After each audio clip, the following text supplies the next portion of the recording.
Hello friends, இன்றைக்கி வந்து ஒரு வகையான குழம்பு தான் பார்க்க போகிறேன். என்ன குழம்புனா உருண்டை குழம்பு. இப்போ நம்மளாம் நல்லா நான்வெஜ் எல்லாம் சாப்பிடுவோம். இப்போ இந்துக்கள்ஸ் வந்து புரட்டாசி மாதம் எதுவுமே சாப்பிட மாட்டாங்க. அப்போ அந்த கறி ஈக்குவல் டேஸ்ட்டுக்கு வந்து உருண்டை குழம்பு இருக்கும், ரொம்ப சூப்பராக இருக்கும். அதனால் சரி அதை வச்சு காட்டிடலாம். உங்களுக்கு வாழைக்காய் வச்சு நம்ம கோலா உருண்டையும் காட்டினேன். அது பார்க்காதவங்க என் லிங்க்கில் போய் கண்டிப்பாக பாருங்கள், சிம்பா நியூஸ் சேனலில். இப்போ நம்ம வந்து உருண்டை குழம்பு பண்ணுறோம். செம்ம டேஸ்ட்டு, அட்டகாசமாக இருக்கும். அந்த உருண்டை வச்சே நம்ம எத்தனை சோறுலாம் சாப்பிடலாம். சப்பாத்தி, தோசை, இட்லி எல்லாத்துக்குமே டாப்பாக இருக்கும். அதுக்காக தான் இந்த குழம்பு சொல்லலான்னு வச்சுருக்கேன். அதுக்கு பருப்பு ஒரு 3/4 கப்பு எடுத்துக்கிறேன். 1/4 கப்பு கடலைப்பருப்பு, அப்புறம் ஒரு காஞ்ச மிளகாய். அந்த தண்ணியிலே தான் போடணும். இப்படி இது 3த்தையும் ஒன்றா போட்டு நல்லா கழுவணும். 3 வாட்டி கழுவிடுங்க. கழுவிட்டு ஒரு 2 மணி நேரம் 3 மணி நேரம் நல்லா ஊறுங்க. ஊறுறதுக்கு தான் டேஸ்ட்டு. நீங்கள் 3 மணி நேரம் வச்சுனாலும் சரி தான். உங்களுக்கு காலையில் 6 மணிக்கு வச்சிங்கன்னா நமக்கு 9 மணிக்கெலாம் ரெடி ஆகிடும். நம்ம குழம்பு வச்சிடலாம் அப்படியே. இப்போ 2த்தையும் ஊற வச்சுட்டு வந்துடுவோம். இது நல்லா ஊறிடுச்சு. 3 மணி நேரம் வச்சுருக்கேன். இது சூப்பராக ஊறிடுச்சு.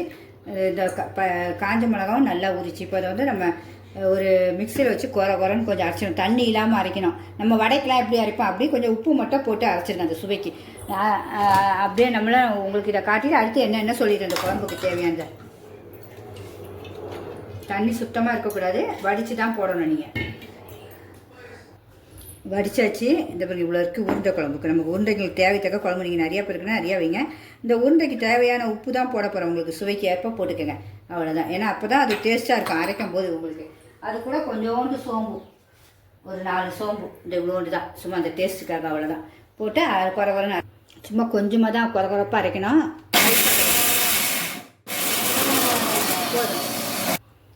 இப்போ அதை பார்த்துருவோம்.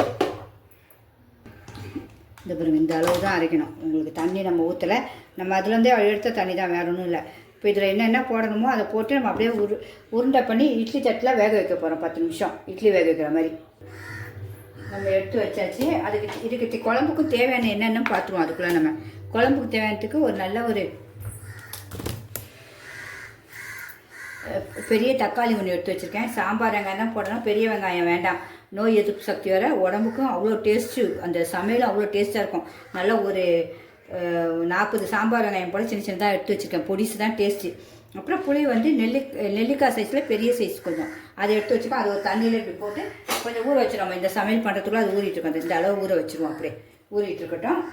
பூண்டு ஒரு 6 பல், ஏன்னா வாயுலாம் இருக்கக்கூடாதுல்ல. அப்புறம் கருவேப்பிலை கொஞ்சம் சிறிதளவு, சோம்பு கொஞ்சம், அப்புறம் காஞ்ச மிளகாய் 2 தாளிக்கும் போது போகிறதுக்கு சும்மா முழுசாக. பெருங்காயம் ரொம்ப நல்லது பார்த்தீங்களா உங்களுக்கு. அதுக்காக பெருங்காயம் காயமாக எடுத்து வச்சுருக்கேன் ரவுண்டு பண்ணி. தேங்காய் இந்த 1 கப்பு ஃபுல்லாக எடுத்து வச்சுருக்கேன். தேங்காய் வந்து அரைச்சி பால் தான் எடுக்க போகிறோம், தேங்காய் ஊற்ற போதில். அது போக கசகசா கம்பல்சரி. நம்ம தேங்காய் வடைக்கு இந்த 1 ஸ்பூன் ஃபுல்லாக கசகசா இதில் போட்டு அரைச்சி பால் தான் எடுக்க போகிறேன். குழம்பு ரொம்ப சூப்பராக இருக்கும். எல்லோரும் செஞ்சு பார்த்தீங்கன்னா திருப்பி விடவே மாட்டீங்க. கறி குழம்பு டேஸ்ட் இருக்கும் இது உங்களுக்கு. இப்போ நமக்கு இதுக்கு கொத்தமல்லி, வெங்காயம், சோம்பும் எல்லாம் நம்ம அரைச்சி வச்சுருக்கிறதுக்கு நமக்கு இந்த விருதுனா சின்ன வெங்காயம் போடும்போது அது ஒரு டேஸ்ட் இருக்கும் நமக்கு. அந்த உருண்டை வெந்து சாப்பிடும்போது வெங்காயம் இருந்தால் டேஸ்ட் இருக்கும், வேறு ஒன்றும் இல்லை. அதுக்காக தான் போடுறோம். எல்லோரும் அது போட மாட்டாங்க பெரும்பாலும். சரி, நான் ஒரு வாட்டி செய்யும்போது ரொம்ப டேஸ்ட்டாக இருந்துச்சு. சரி, அப்படியே செய்ய ஆரம்பிச்சிட்டேன், வேறு ஒன்றும் இல்லை. கொத்தமல்லியும் போட்டுருவோம். நமக்கு செய்கிற சமையல் சூப்பராகவும் டேஸ்ட்டாகவும் இருக்கும், ஆரோக்கியமாக இருக்கும். எல்லாம் வீட்டுடைய பொருட்கள் தான், ஒன்றுமே நம்ம கடையிலேருந்து வாங்க மாட்டேது பாருங்க. இதுக்கு தேவையான சோம்பும் போட்டாச்சு. சோம்பும் கொஞ்சம் அரைச்சிருக்கோம். இது அவ்வளோத்தையும் நல்லா பிசைஞ்சு இது நான் ஒரு 3 பேர் 4 பேர் சாப்பிட்லாம் தாராளமாக. இந்த குழம்பு இப்பயே மணக்குது பாருங்க.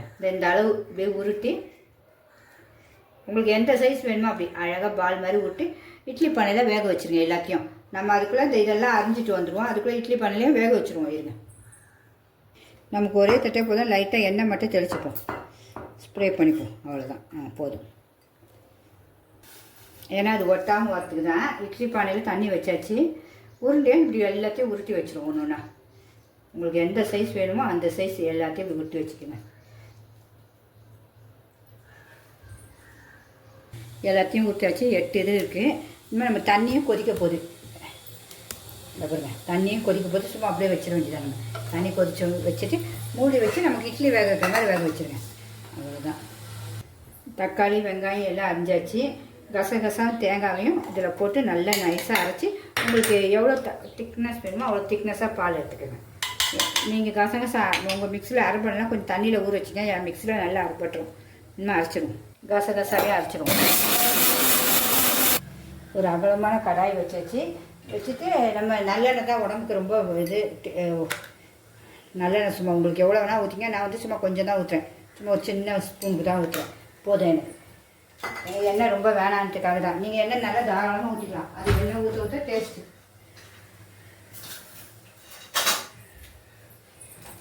கடுகு, வெந்தயம் கண்டிப்பாக போடணும். வெந்தயம் குளிர்ச்சி. பெருங்காயத்தையும் போட்டுருவோம். பெருங்காயம், காஞ்ச மிளகாய், சின்ன வெங்காயம், இது எல்லாத்தையும் போட்டுருவோம். அதுக்கு அந்த பக்கம் வெந்துட்டுருக்கு. நமக்கு சோம்பும் கொஞ்சம் இருக்குது. இதில் இந்த பண்ணுங்க, சோம்பும் கொஞ்சம் இருக்குது. பூண்டு, கருவேப்பிலை எல்லாத்தையும் போட்டோம். நல்லா வதங்கணும். உங்களுக்கு மூடி வச்சிடும். 2 நிமிஷம் மூடி வச்சிடும். சூப்பராக வதங்கிடும். அதுக்குள்ள இந்த புளியும் வச்சுருக்கோம். புளி அப்படியே இருக்கட்டும். நம்ம ஊற்றும் போது அப்படியே கரைச்சிக்கிட்டா சூப்பராக இருக்கும். இது தேவையான குழம்புக்கு தேவையான உப்பு. உங்களுக்கு குழம்புக்கு தேவையான காரம் உங்களுக்கு எவ்வளோ காரம் வேணுமோ அவ்வளோ போட்டுங்க. எனக்கு இந்த காரம் போதும், அதனால் இவ்வளோ தான் போட்டிருக்கேன். ஏன்னா உங்களுக்கு அந்த வடையிலெல்லாம் காரம் இருக்கும். தனியாத்தூள், தனியா நல்லா 1 ஸ்பூன் ஃபுல்லாக 1.5 ஸ்பூன் போடுறேன். தனியா நல்லா உடம்புக்கு நல்லது. தனியாத்தூள் குளிர்ச்சி பார்த்திங்களா. மஞ்சத்தூள் 1 சிட்டிகை,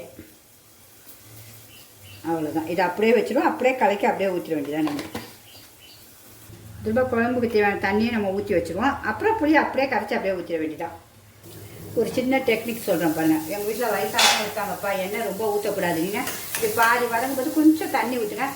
அந்த தண்ணியிலே சூப்பராக சுண்டி நல்லா வெந்துடும். ஏன்னா நாளாக பெரும்பாலும் அப்படி தான். எனக்கு தேவையில்லை, எண்ணெய் தேவைன்னா கொஞ்சம் தண்ணி ஊற்றிடுவேன். அப்போ அதுலேயே சூப்பராகவே நமக்கு அந்த எண்ணெயிலே வதக்கிற மாதிரி தான் இருக்கும். இப்போ அப்படியே மூடி வச்சுட்டு நமக்கு ஒரு 2 நிமிஷம் பார்ப்போம் அது எவ்வளோ வதங்குதுன்னு பாருங்கள். அதுக்குள்ளே நம்ம குழம்புக்கு தேவையான தேங்காய் பாலையும் எடுத்துருவோம். இந்த பிறகு அரைச்சதை அப்படியே ஊற்றிடுறேன். கொஞ்சம் தண்ணி கலந்துக்கலாம். தண்ணி கொஞ்சம் கலக்கிட்டேன். ஏன்னா அந்த மிக்சியில் இருக்கிறதெல்லாம் வேஸ்ட் பண்ண வேண்டாம். இதுவே எவ்வளோ திக்காக இருப்பாங்க. இந்த கசகசாலாம் நம்ம ஊற்றணுங்க. அவ்வளோதான். இது நல்லா இதுக்குன்னே ஒன்று வச்சுக்கோங்க. குழம்புலாம் வடிகட்டுறதுக்காக பால், தேங்காய் பாலெல்லாம் அவ்வளோ இப்படி அழுத்தி விட்ருங்க. எல்லாம் க்ளீனாக வந்துடும். இந்த சக்கை நமக்கு வேண்டாம். அப்படியே தூக்கி போட்டுற வேண்டியது. இதிலே இறங்கிடும். இங்கே பார்த்தீங்கன்னா இந்த இப்படி தான் இருக்கும். ஒன்றுமே இருக்காது. அவ்வளோதான். அதுக்குள்ளே எண்ணெயே இல்லாமல் நம்ம கொஞ்சம் தண்ணி தெளித்து செய்யுங்கன்னு சொன்னீங்கன்னா அது பார்த்திங்கன்னா சூப்பராக வந்துச்சு பாருங்கள். ஒரு சொட்டு தண்ணியில் எண்ணெயிலே வதக்கின மாதிரி ஆயிடுச்சு பாருங்கள். இதுதான் குழம்பு மெயின். நம்ம வயசானவங்க வீட்டில் தான் இப்படி செஞ்சு கொடுத்துடலாம். ஆயில் இல்லாமல் 1 ஸ்பூன் ஆயிலில் குழம்பு சூப்பராக எல்லாமே நல்லா இருக்கும். எங்கள் குழம்பு உங்களுக்கு பிடிச்சிருந்தா கண்டிப்பாக ஒரு லைக் பட்டன் தட்டி விட்டுருங்கம்மா. இந்த மாதிரி நம்ம புளி கரைச்சில் அப்படியே ஊற்றிட வேண்டியதான். உப்பு எல்லாம் போட்டாச்சு. பட்டை மட்டும் நீங்கள் போட்டுக்கோங்க. ஏன்னா புளி கீழே விழாமல் இருக்கிறதுனா வச்சுருக்கேன். வேறு ஒன்றும் இல்லை. அவ்வளோதான். இன்னும் கொதிக்கட்டும். குழம்பு இப்பயே பார்க்க எவ்வளோ அழகாக இருக்குது பாருங்கள். இன்னும் உருண்டை போடணும், தேங்காய் பால் ஊற்றணும். இந்த டைம் எல்லாமே டேஸ்ட்டு பார்த்துருங்க. உப்பு காரம் எல்லாம் கரெக்டாக இருந்தால் விட்டுணும். எல்லாம் போட்டுங்க. எனக்கு எல்லாமே சூப்பராக இருக்குது.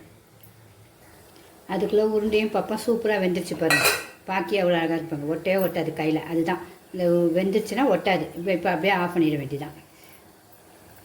ஆஃப் பண்ணிவிட்டு அப்படியே மூடி வச்சுருவோம். அதுக்குள்ளே அதை இந்த சூட்டில் இன்னும் கொஞ்சம் நேரம் அப்படியே இருக்கும். ஆஃப் பண்ணி வச்சு ஸ்டவ்வை இன்னும் சூட்டில் அப்படியே இருக்கும். அது நம்ம குழம்பு கொதிச்சோன்னா அதை போடணும். இப்போ பார்ப்போம்.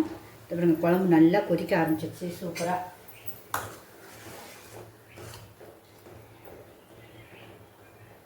இன்னும் கொஞ்சம் ஒரு 5 நிமிஷம் கழித்து நம்ம உருண்டைகளை போட்டுடலாம்.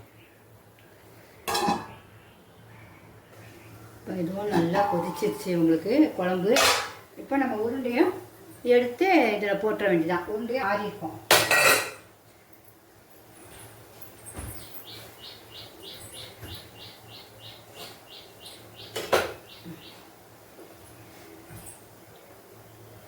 சூடாக இருக்குது. ஒரே நிமிஷம். இந்த இப்படி அழகாக வந்துடும்.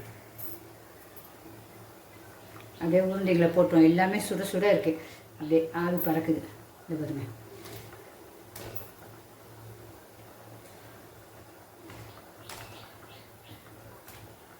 அவ்வளோதான். எல்லாத்தையும் போட்டாச்சு.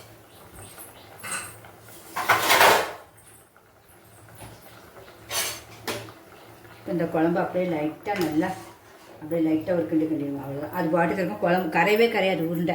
இப்போ நம்ம இந்த பால் வச்சுருக்கோம்ல, நம்ம கசகசாவும் தேங்காயும் அதையும் இதில் ஊற்றிடுவோம்.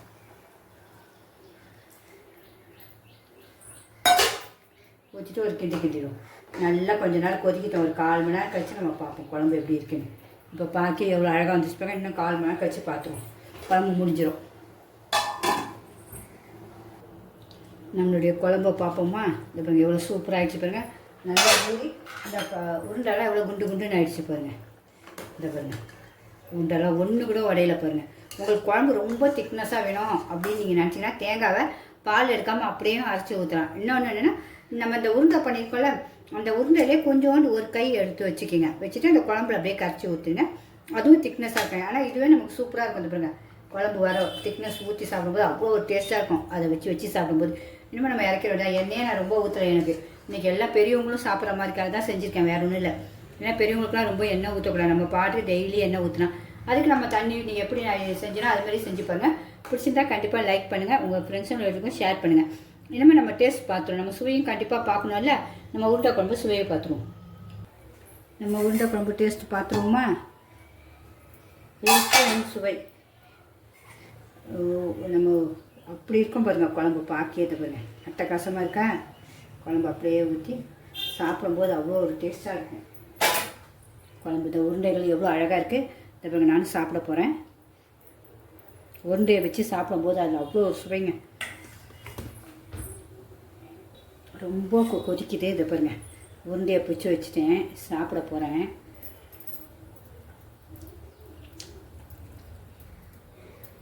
பாப்பா செம்ம டேஸ்ட்டுங்க. உண்மையாகவே நமக்கு என்னங்க இந்த மீன் குழம்புலாம் இது அதெல்லாம் அடிச்சுட்டு போயிடுச்சுங்க. அவ்வளோ டேஸ்ட்டாக இருக்குது. எல்லாருமே கண்டிப்பாக ட்ரை பண்ணுங்கள். பிடிச்சிருந்தா கண்டிப்பாக லைக் பண்ணுங்கள் ஃப்ரெண்ட்ஸ். ஓகே ஃப்ரெண்ட்ஸ், பேசவே முடியல, சாப்பிட்டுட்டே தான் இருக்கேன். அவ்வளோ டேஸ்ட்டு. அந்த உருண்டெல்லாம் பிச்சு சாப்பிடும்போது அந்த வெங்காயம்லாம் போட்டு நம்ம உருண்டையில் போட்டுருக்கோம் பார்த்தீங்களா, வேறு லெவல். சொல்கிறதுக்கு வாய்ப்பே இல்லை. சிம்பா நியூஸ் சேனலுக்கு சப்ஸ்கிரிப்ஷன் பண்ணுங்கள் ஃப்ரெண்ட்ஸ். உங்கள் ஃப்ரெண்ட்ஸும் எல்லாருக்கும் ஷேர் பண்ணுங்கள். நீங்களும் இது மாதிரி ரசித்து செஞ்சு சாப்பிடுங்க. உங்களுக்கு நீங்களும் செஞ்சுருக்கீங்கன்னா எனக்கு கண்டிப்பாக கமெண்ட் பண்ணுங்கள். ஓகே ஃப்ரெண்ட்ஸ், பாய். நீங்களும் இதுமாரி போய் சாப்பிடுங்க. எனக்கும் பசிக்கிட்டு சாப்பிட போகிறேன். இதேமாதிரி எல்லாருமே இந்தமாரி குழம்பு வைங்க. புரட்டாசி மாதம் மிஸ் பண்ணவே பண்ணாதீங்க. கறி இல்லையே மீன் அதுக்கு மேலே இது சூப்பராக இருக்கும். இன்னும் உங்களுக்கு நல்லா வத்த குழம்பு திக்னஸ் ஆகிடும். அப்படியே இந்த உருண்டையும் அவ்வளோ சூப்பராக இருக்கும். சுவை பிய்யவே பிய்யாது, கரையவே கரையாது. அதுதான் என்னுடைய சமையல். எல்லாமே ஆயிலாக இருக்காது பாருங்கள். பார்க்க எப்படி இருக்குது பாருங்கள். மெயின் அதுதான். ஓகே ஃப்ரெண்ட்ஸ், பாய்.